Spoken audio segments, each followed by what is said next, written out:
Yung person mo, Six of Cups. No, babalik yan sa'yo.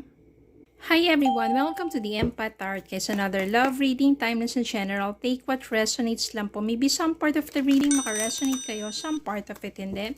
Totally makaresonate na parang kwento ninyo ito or hindi naman kaya dahil iba't ibang mga energies, iba't ibang mga love connections. Pero tignan po natin ngayon kung anong mensahe sa reading na ito. Magbigay tayo ng katanungan. Babalik pa ba ang person mo? Magkakabalikan pa ba kayo? Magkakaayos pa ba kayo? Magkakausap pa ba kayo ng person mo? Tingnan po natin ang mga mensahe.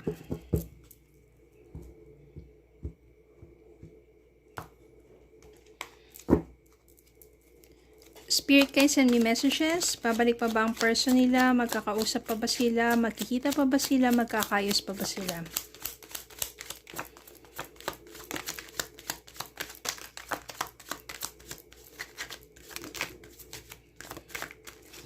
Okay, let's see.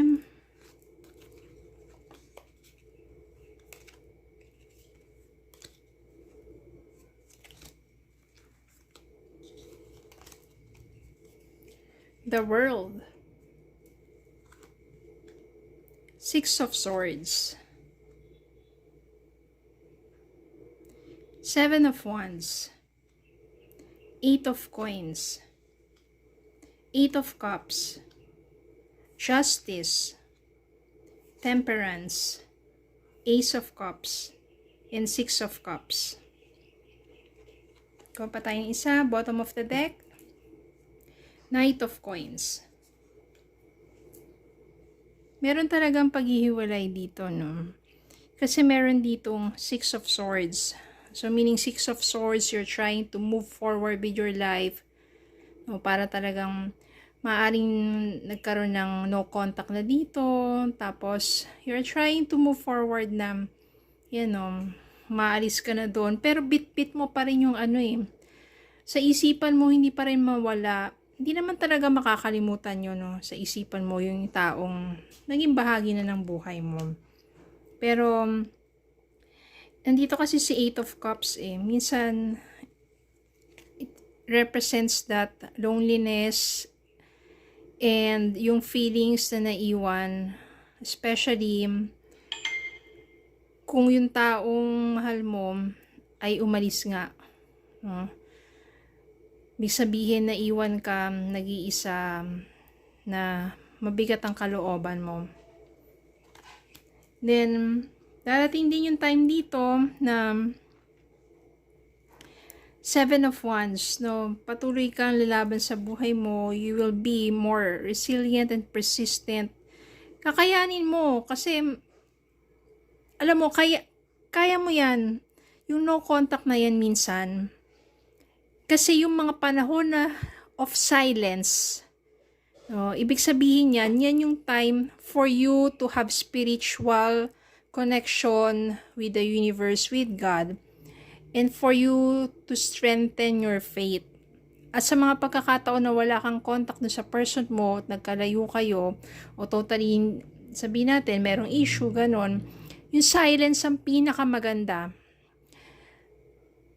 Wag mong pairalan yung emotional mo at wag ka mag-chase na mag-chat, tapos wala ka nakukuhang reply. Diba? Silence. Kasi, you are more powerful when you are in silence. Pagpatuloy ka lang sa buhay mo at wag mong i-force ang mga bagay na mangyari na sumagot siya, magkausap kayo. Malay mo hindi pa naman siya talaga ready. Or baka kapag nagkausap kayo, mas lalo lang gugulo. Kasi sa mga panahon na yun, very emotional ka pa Mamaya may mga masabi kang hindi magaganda, 'di ba? So, ang gawin mo, ito yung mga guidance, Eight of Coins. Magpaka-busy ka, focus something na sa kabuhayan mo para dun ka nakatuon yung attention mo, yung oras mo, dun mo ginugugol. Tapos, pinapalago mo yung sarili mo. No? Sa financial matters, dun ka mag-focus. Then, magkakaroon ng justice dito. Yung justice na yan, ibig sabihin yan, babalik din yung energy sa'yo. Magiging balanse na ang lahat. Kung dati kasi may immaturities, kung dati kasi one-sided lang ang relationship dito, mas magiging matimbang na pareho ang puso't isipan para sa inyong dalawa. Kailangan lang ng temperance, ibig sabihin patience. Darating din yung divine timing na kung saan yung person mo, 6 of Cups, babalik yan sa'yo, na give and take na ang relationship, hindi na one-sided. Andiyan na yan, Knight of Coins, mag-o-offer sa'yo. Ibig sabihin ng panibagong simula, which is this time, yung coins na yan, yung coin na yan, represent ng person mo offering a more stable connection or stability sa inyong relationship.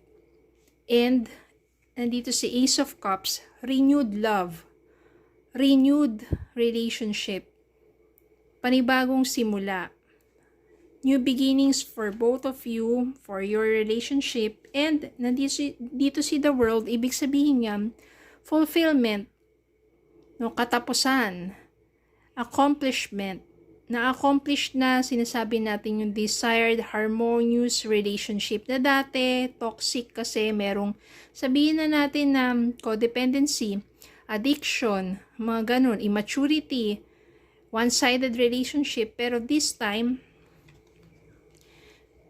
nagkalayuman, nagkaroon ng mga silence, or silent moment, or time.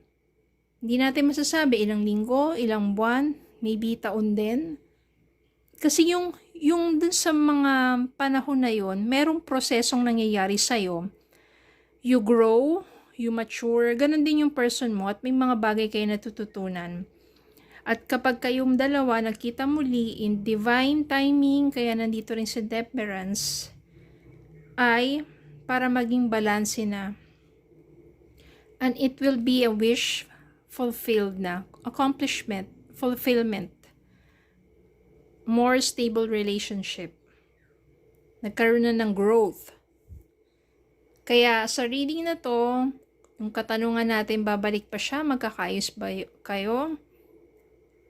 Magkakausap pa kayo? Yes. At meron panibagong simula dito. Ace of Cups. Kuha po tayo ng message para sa inyo.